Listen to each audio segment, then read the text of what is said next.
পটুয়াখালীর কলাপাড়ায় আল আরাফা ইসলামী ব্যাংকের Pakhimara agent আউটলেটের cashier Riadul ইসলাম ইউসুফের বিরুদ্ধে অর্ধশতাধিক গ্রাহকের কোটি টাকা আত্মসাৎ করে আত্মগোপনে যাওয়ার অভিযোগ উঠেছে।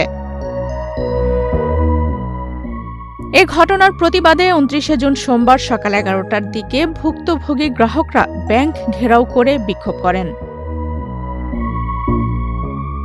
অভিযোগ রয়েছে, শুধু গ্রাহকদের অর্থই নয়, ব্যাংকের এজেন্ট মোস্তাফিজুর রহমান আইয়ুব আলীর মাদার অ্যাকাউন্ট থেকেও ১০ লাখ টাকা আত্মসাৎ করেছেন ওই ক্যাশিয়ার। একমাত্র স্মার্ট সিটি বসুন্ধরা, আধুনিকতায় এক ধাপ এগিয়ে।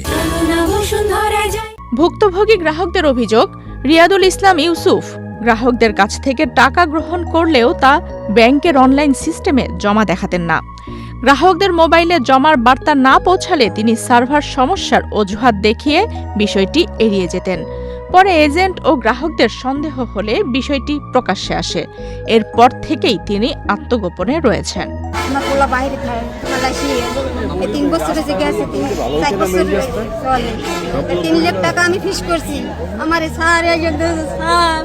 আমার যে পোলা গিয়েছে স্যার, আমার দুধের পোলা গেছে, আমার 18-19 বছর পোলা, এই পোলা আমার কামাই আরে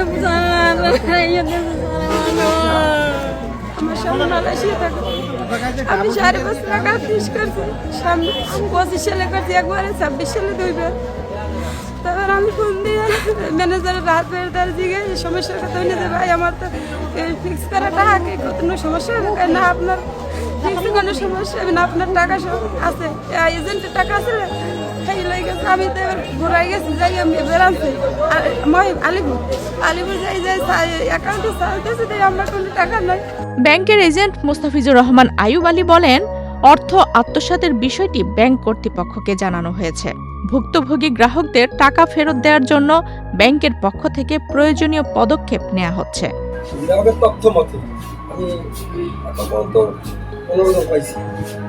15 জন পাইছি। এই টাকাগুলা অ্যাকাউন্টে জমা না দিয়া তার ব্যাংক অ্যাকাউন্টে জমা দিচ্ছে এবং গ্রাহককে বুঝাই দিচ্ছে সার্ভার সমস্যা, পরবর্তীতে মেসেজ যায়। কিন্তু দেখা গেছে একজনের মেসেজ 1 বছর 2 বছরও যায় নাই, কিন্তু তারা কখনো কোনো অভিযোগও দায়ের করেনি কারো কাছে। 2000-এর নিচে অ্যাকাউন্ট আছে। তো এ যাবৎ আমি অ্যাকাউন্ট চেক দেওয়াইতেছি, ব্রাঞ্চ ম্যানেজার আসে, ব্রাঞ্চের কর্তৃপক্ষ আসে, এই আলাদা কর্তৃপক্ষ আসে, তাদের দ্বারা আমি চেক দেওয়াইতেছি যে আসলে আরো কোনো লোক আছে কিনা। কিন্তু ব্যাংকে যে টাকা হয়েছে, ওই ডিপোজিট হয়েছে, অ্যাকাউন্টে যে টাকা ঢুকছে, সে টাকার কোনো সমস্যা হয় নাই। সমস্যা হয়েছে আমার মাদার অ্যাকাউন্টের টাকাটা খালি করে নিয়ে গেছে।